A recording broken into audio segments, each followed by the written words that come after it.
In other news here at home, a federal judge in Texas has dismissed a lawsuit filed by employees of a Houston hospital over a requirement to get the vaccine.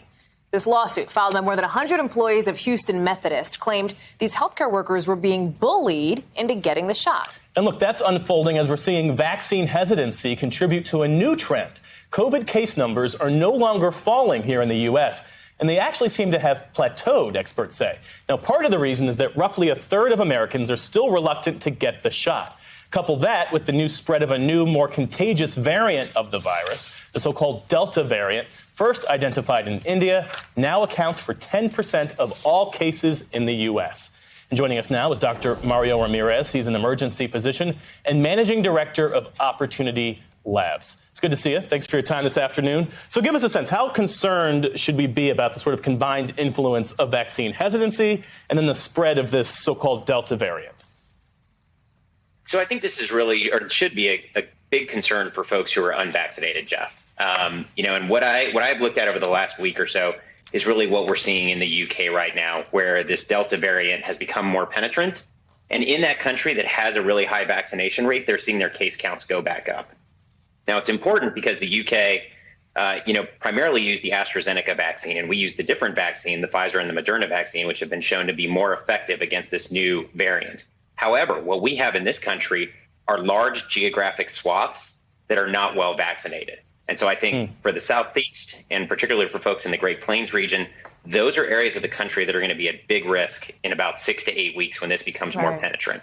So talk about what were to happen if that were to happen, Dr. Ramirez, like what a surge would mean for people as far as it relates to things like mask mandates, shutdowns, stay-at-home orders, all the things that a lot of places like Washington here just were able to get past, and what it would mean for people who are already vaccinated as well. Yeah, it's a little bit of an open question, Hallie, because you have the confluence of two forces, right? I mean, you have a variant that could spread and case counts could go back up.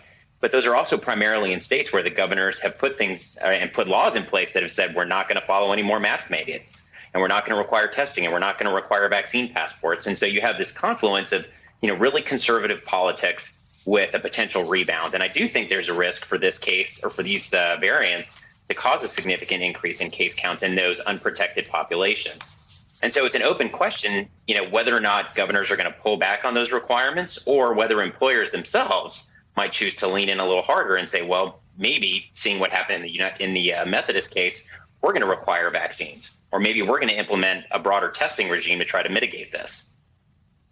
So, Dr. Ramirez, I want to ask you about the Novavax vaccine, because they announced that they're going to ask for FDA approval for its vaccine sometime soon. I will admit, when I saw this news pop this morning, I had completely forgotten about this Novavax vaccine in the pipeline. So tell us about it and tell us what it means for folks who might be vaccine hesitant or indifferent to now have an extra vaccine potentially on the market. I mean, one of the things, I say to people who have questions about the Pfizer or Moderna vaccine because of the mRNA technology is, well, then if that's the case, take the J&J vaccine.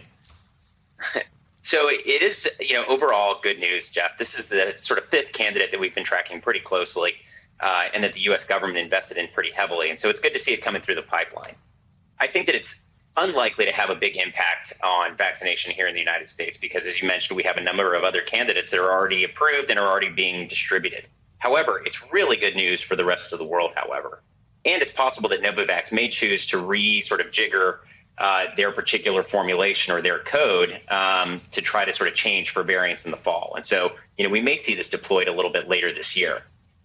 You're right to point out that it uses a different technology than the mRNA vaccines that we've used, Pfizer and Moderna. And so this, again, is another sort of new approach. And I think the 90% efficacy that they showed is really promising. However, it's important to note that Novavax conducted their trials in the U.S. and Mexico, as opposed to some of the other candidates like Johnson & Johnson that actually tested their vaccines around the world where there were other variants circulating. And so this vaccine, that 90% efficacy rating, really is a measure of the variants that were circulating in the U.S. and in Mexico, which notably does not include the Indian variant. So we need a little more time and a little more information to figure out how this performs in a real-world setting. But overall, it's good news. Dr. Ramirez, real quick on this Novavax vaccine, though, is it possible, if there is a need for, let's say, booster shots down the road, could Novavax and its shot, if it does get this emergency authorization, be useful on that front here at home?